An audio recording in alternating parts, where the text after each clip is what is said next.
Shalom sobat-sobatku yang terkasih dalam Kristus. Puji Tuhan, hari ini sesuatu banget ya. Karena apa? Karena hari ini hari Valentine. Ya, yang biasa kita sebut sebagai hari kasih sayang. So, di hari kasih sayang ini izinkan saya untuk membagikan renungan kasih yang berasal dari Injil Yohanes bab 2 ayat 1-11.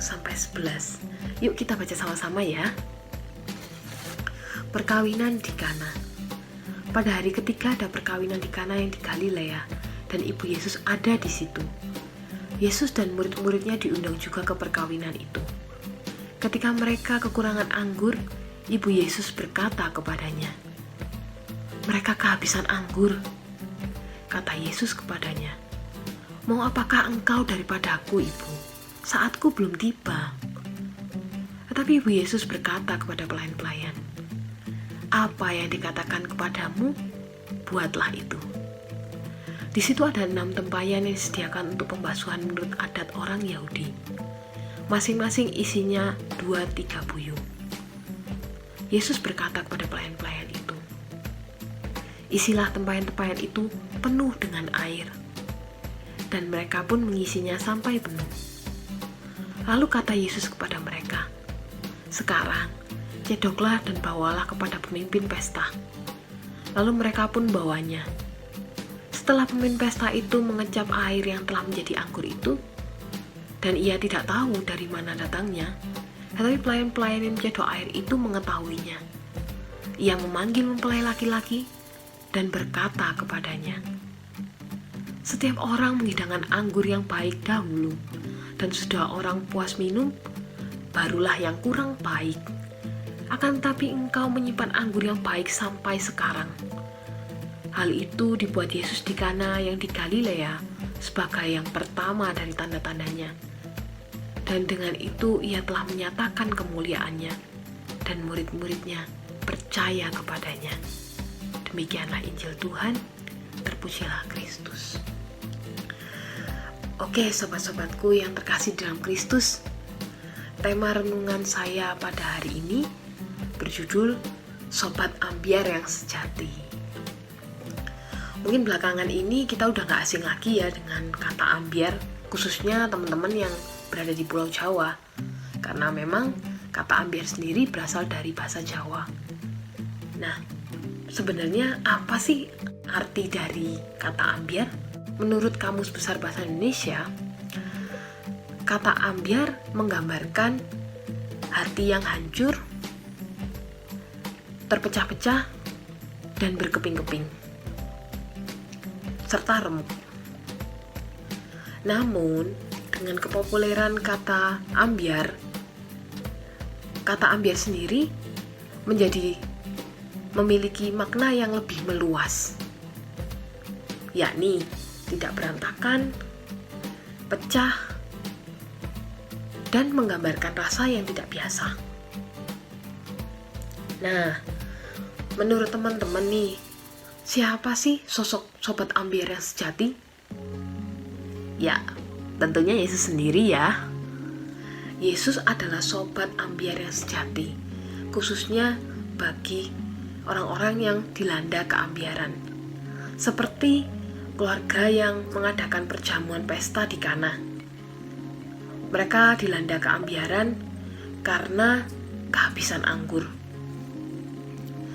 Anggur di dalam tradisi Yahudi merupakan suatu kewajiban di dalam pesta pernikahan. So, dalam situasi itu, keluarga yang mengadakan pesta tentunya mengalami rasa kecemasan. Cemas mungkin akan sanksi yang ada, khawatir dan takut akan kehilangan sukacita. Karena anggur menggambarkan sukacita. Nah, dalam proses kehidupan sehari-hari, kita pun juga mengalami situasi keambyaran. Saya gambarkan dengan alat peraga ini. Inilah diri kita manusia. Nah, contohnya saja dalam situasi pandemi yang kita hadapi saat ini sama-sama. Contohnya dalam hal pekerjaan. Di dalam dunia kerja mungkin ada yang masih baru merintis usahanya, namun harus gulung tikar karena kondisi pasar yang sepi. Ada juga yang mungkin mengalami PHK atau mengalami pemotongan jam kerja sehingga pemotongan gaji harus terjadi. Akhirnya mengalami rasa kekecewaan.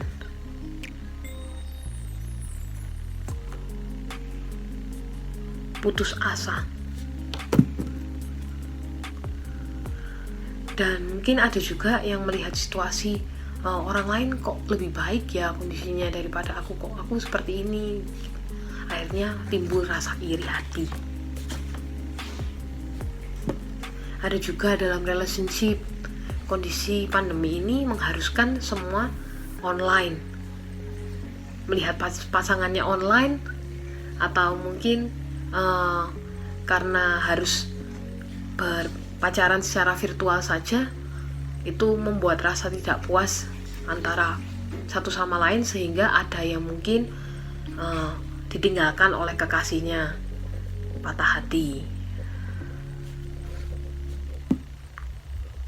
Dan segala luka yang mungkin kita alami, kesombongan, kebencian, terus ketamakan, kebohongan, banyak ya, overthinking, takut, cemas, khawatir. Segala luka-luka itu menghancurkan gambar diri kita. Namun, lewat Ekaristi, kasih Allah sungguh nyata dalam pribadi Yesus yang ambyar, yaitu pribadi Yesus yang terpecah dan terbagi di dalam Ekaristi. Itu memulihkan keambiaran dan luka diri umatnya, sehingga boleh mengalami sukacita kembali, boleh menjadi utuh kembali. Dan teladan Yesus yang mau memberi diri untuk dipecah dan dibagi adalah ciri pribadi yang ekaristis. Dan sama halnya seperti kata ambyar yang meluas, Yesus pun juga ingin menyelamatkan bukan hanya keluarga yang di Kana, melainkan segala bangsa sampai ke ujung bumi. Maka karya keselamatan Allah yang telah Yesus kerjakan sudah layak dan sepantasnya untuk kita teruskan dan kita wartakan, agar cinta kasih Allah boleh ambyar dirasakan segala bangsa sampai ke ujung bumi. Dan perikop hari ini kita diundang untuk mau memberikan keambiaran diri kita dan membiarkan pribadi Allah yang terpecah untuk boleh memulihkan diri kita. So, saat ini kita sama-sama mau merefleksikan, apakah keambiaran cinta kasih Allah sudah kita rasakan secara pribadi? Lalu, maukah kita juga memberi diri ambyar, terpecah dan terbagi sebagai pribadi yang ekaristis? Atau masih egokah kita? Atau acuhkah kita? Semoga pewartaan firman hari ini boleh meneguhkan iman setiap kita. Amin.